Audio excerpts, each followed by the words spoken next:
Hi guys, so today I'm going to share with you guys my version of the feta pasta recipe. Now, I don't know if you've seen this recipe, but it's everywhere. It's gone viral. It's called feta pasta and it's basically roasted cherry tomatoes together with feta cheese. And it's super simple to make because you're just gonna roast everything together, mash it up, and toss your favorite pasta in. But today's version is a little bit elevated. I'll be using a few more ingredients, obviously to give an extra flavor to the pasta. Now the pasta that I've chosen for this recipe is Barilla Spaghettini number 3. And the reason why I chose this pasta is because it's not too thick and it's not too thin.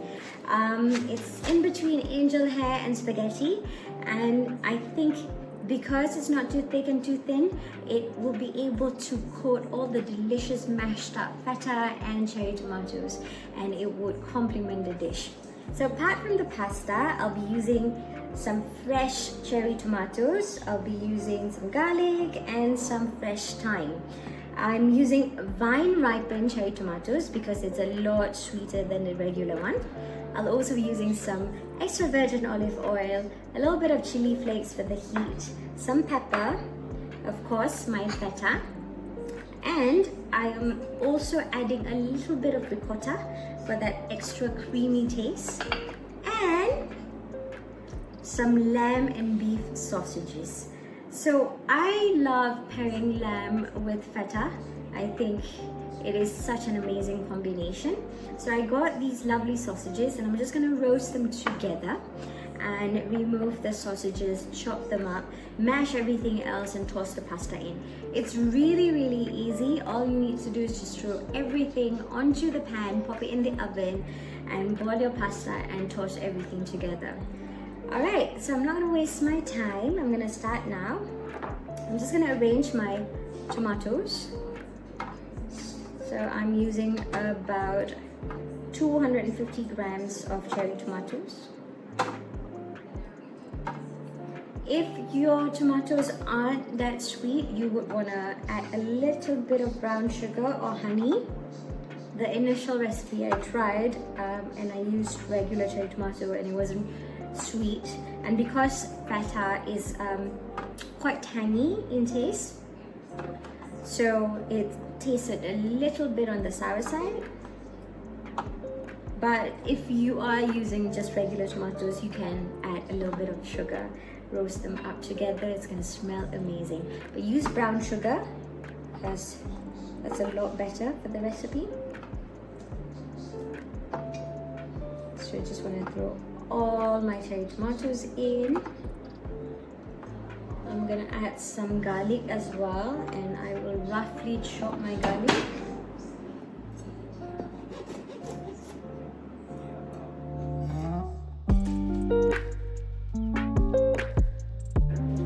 So I've added my garlic. I'm just gonna make some space for my feta. I've got a whole feta here. Unfortunately, it's broken into two by accident. And I'm gonna add my thyme.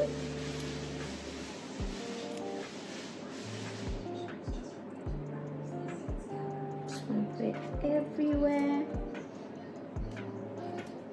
on the feta. I'm gonna put my extra virgin olive oil. Put it everywhere.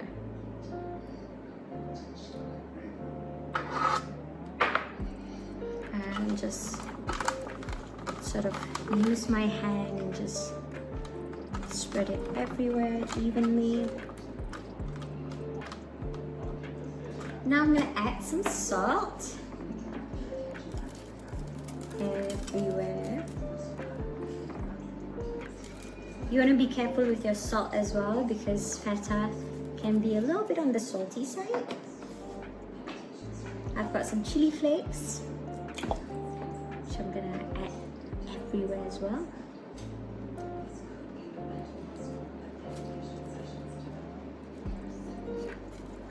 Not too much, Just about half a tablespoon, I think is enough. But it also depends on how spicy you like it to be. I'm gonna add a little bit of pepper.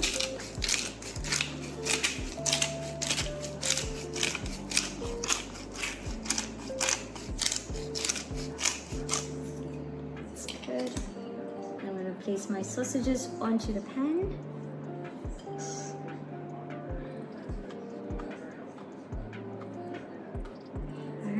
Just like that. Super easy, right? And last but not least, my ricotta. I'm just gonna put it around the feta and everywhere. So on the tomatoes.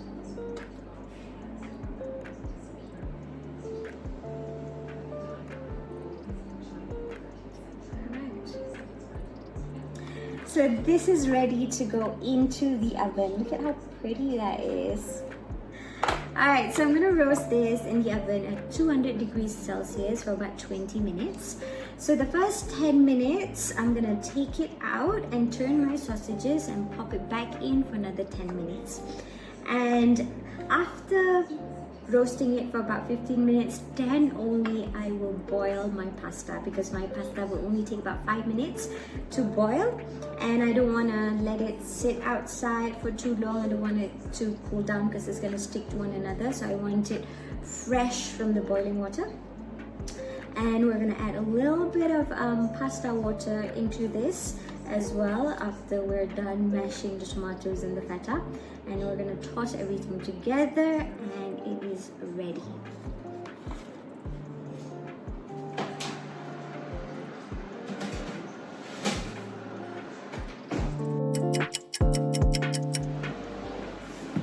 Alright, so it's been 10 minutes and I just want to show you guys. So this is what it looks like now. Oops. My sausages are almost done. So I'm just gonna turn them around so they can cook evenly. Oh, it smells so good. It smells so good. I really cannot wait to try this. So now I'm gonna pop it back in the oven for 10 minutes and I'm gonna boil the water for my pasta.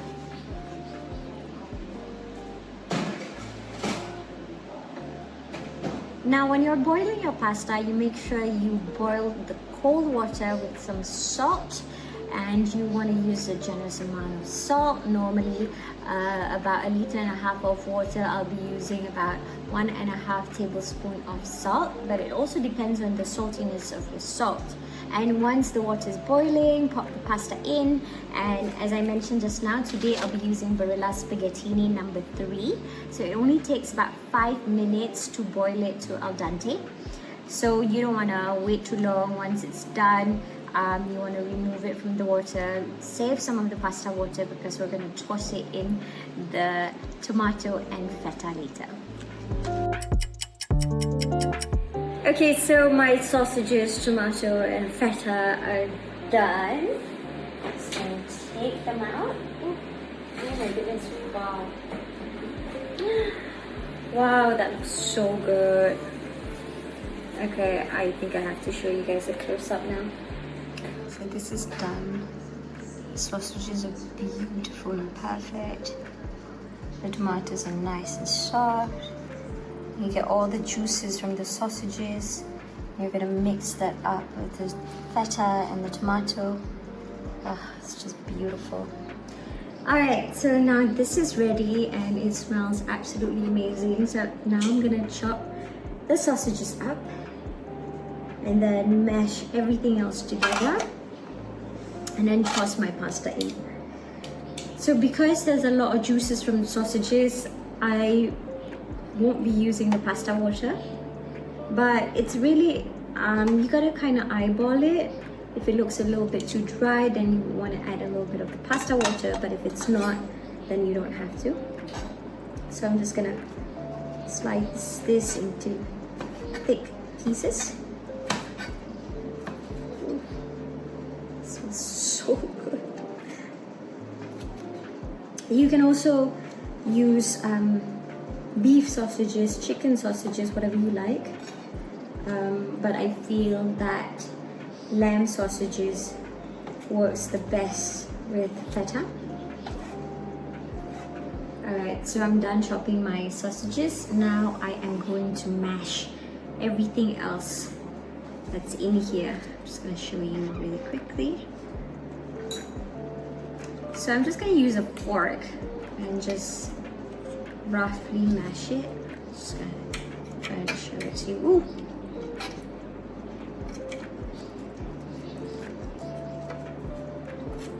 Mash the feta. You want to mash the garlic as well.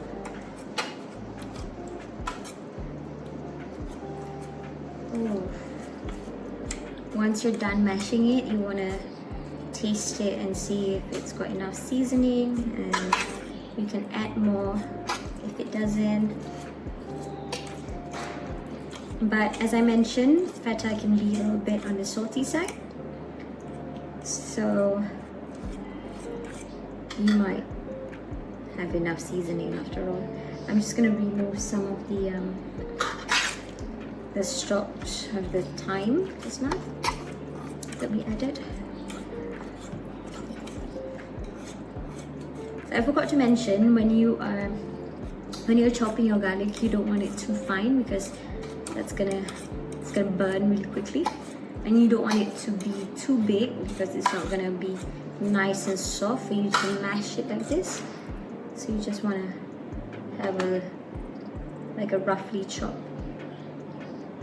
Right, just gonna take out all the stalks. Ooh. Okay, I think I am ready to toss my pasta in. So now I'm gonna add my pasta in.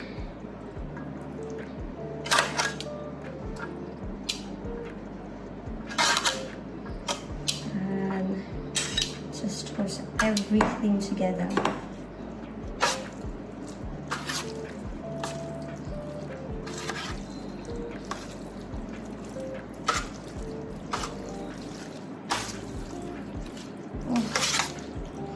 And add all the lamb sausages.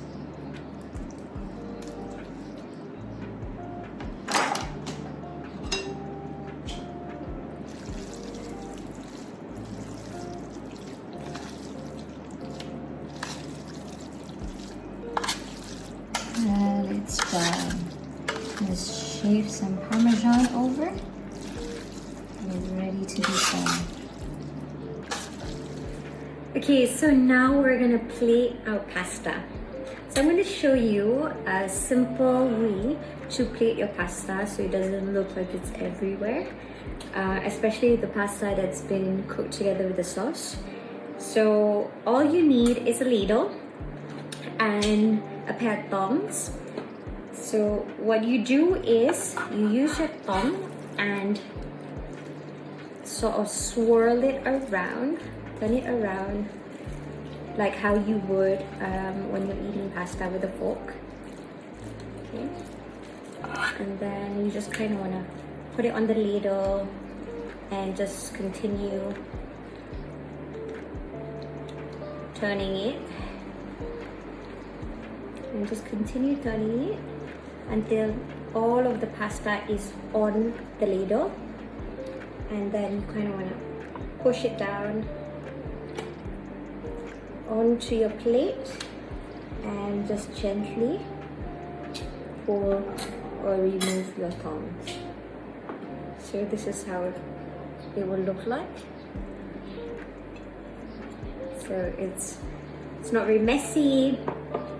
And then we're gonna take the sausages and just sort of put it everywhere. Alright, so this is what it looks like now. I am going to drizzle a little bit of extra virgin olive oil to finish it off. Some pepper.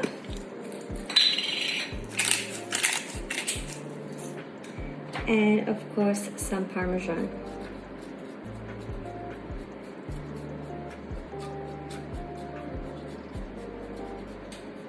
There we go. Beautiful. You can put some chopped parsley if you like, but that's not necessary. Oh, this looks stunning. Well, I hope you'll try this recipe, and when you do, make sure you share your pictures and videos with me. Jemput makan, guys!